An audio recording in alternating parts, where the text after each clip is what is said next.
তা বাবা বলো, শুনলাম তুমি তোমার মেয়েকে পছন্দ করো, বলো তোমার সম্পর্কে, তুমি কে, তোমার হাতে আমরা আমাদের মেয়েকে কেন দিব, বলো। ওকে,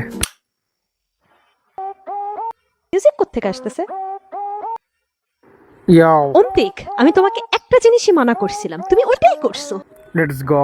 আমাকে আমি ফার্স্ট ভাই, আমার মতো ছেলে নাই, আমার সবাইকে চাই। আহা, বলে মেয়ের প্রেমে বসরা তাই ফেসে গেছি, এখন আমার লাগবে বিয়ে করা গো।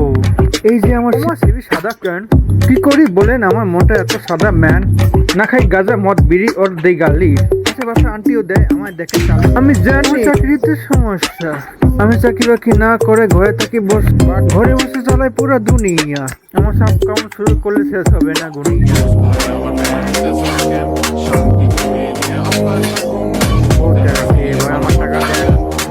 আমি হলাম আপনার মেয়ে ছেড়ে একটা বয়ফ্রেন্ড, আমি হলাম কি, এক্সকিউজ মি হোয়াট, শুনি নাই আরেকবার, হালকা করে প্লিজ আমাকে জামাই বানায় দেন।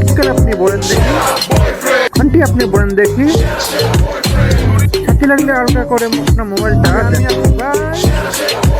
রাফায়েত ভাই, আরে নাকি সবাই বলে আমি নাকি ছেড়ে একটা বয়ফ্রেন্ড, মানে কি যে বলবো, লজ্জা লাগতেছে, যা দুষ্টু।